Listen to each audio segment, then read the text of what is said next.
serving central Queensland. This is 7 Local News. Tonight the clean-up begins in Rockhampton. Trucks bring in urgent supplies of groceries. Spirits high in Pink Lily as the water recedes. Curtis Island's LNG project gets the go-ahead. Good evening, thanks for joining us. Rockhampton residents have started the difficult and dirty job of cleaning out their homes. Authorities will move in tomorrow to help with the clean-up, but we're being warned it could take weeks before the city returns to normal. Southern access to Rockhampton is set to reopen tomorrow afternoon, easing the pressure on supermarkets and other essential supply outlets. Early this morning, Gympie Police led an urgent convoy of grocery trucks through back roads to restock empty shelves in central Queensland shopping centres. Ahead in 7 Local News tonight, prayers for flood victims across the state.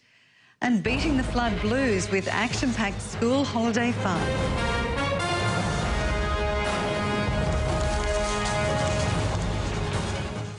You're watching 7 Local News. Well, everyone is doing their bit to help the flood victims across the state. A local priest has organised prayer gatherings at specific times during the day, so the faithful can pray together, even if they're cut off or isolated. It's like fun. Now it's over to sport with Aislin, and the Indigenous Reconciliation Carnival will go ahead. That's right, Jo. A few changes have been made, but organisers are still confident the tournament will be a success. And local golfers on course to raise money for flood relief.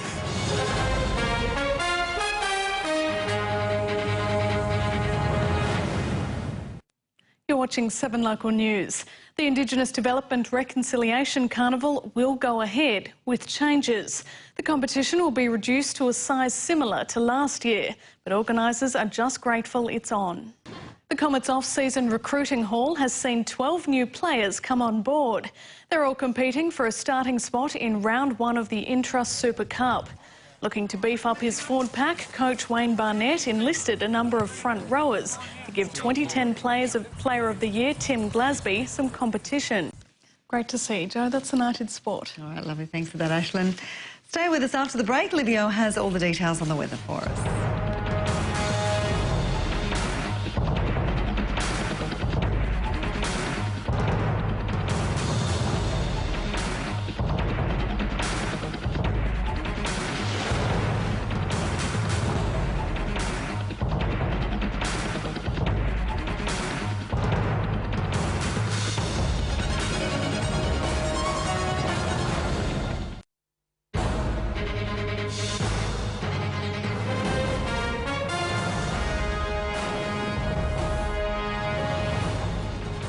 Good evening, Livio. Regano with tonight's weather. Well, there's a certain sense of relief, even complacency about the lovely sunshine we're enjoying.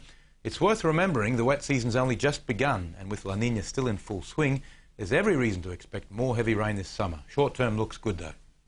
24-hour rainfalls, Bullion 60 millimetres overnight. Rockley Station had 17, Samuel Hill 11 and Byfield had 10. Still no temperature report from Rocky, but Gladstone and Billawheeler came in with 31 today. Yeppoon had 29, Emerald 32. On the satellite loop now, well, all the focus has shifted away from the southeast into the southwest part of Queensland, where heavy storms are connected with the flooding rains that are occurring there over Victoria and southern Australia. Generally, that'll persist for at least another day. Meanwhile, you can see another tropical low is formed off the coast near Cairns, and it does have the potential to develop into a cyclone over the next 24 hours. The southeast at the moment looks reasonably clear. On today's chart now, you can see the low. It's formed somewhere between Cairns and Cyclone Vania, which is way off the page.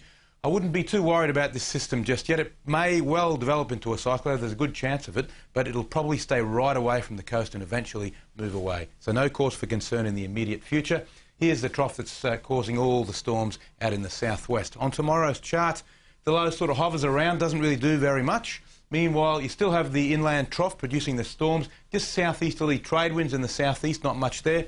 And on the outlook chart, similar story now. The cyclone, if it does turn into one, will swing around and move away to the southeast. Not much change for the rest of Queensland.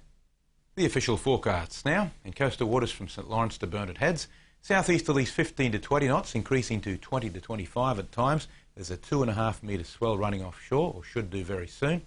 And then by Sunday, it's back down to 10 to 15, a little bit stronger at times in the morning. Tomorrow's high tides, Roslyn Bay 4:53, Port Alma 4:39, Gladstone 5:12. The Capricornia District forecast, just isolated showers for tomorrow, and that forecast should remain for the whole weekend. Central Highlands and Coalfields, showers and storms will be mainly in the north, mostly fine to the south, east and northeasterly winds, and mostly fine for the whole weekend. Tomorrow's temps, Rockhampton and Gladstone 31 degrees, Yeppoon 29, Biloela 31, Emerald 33.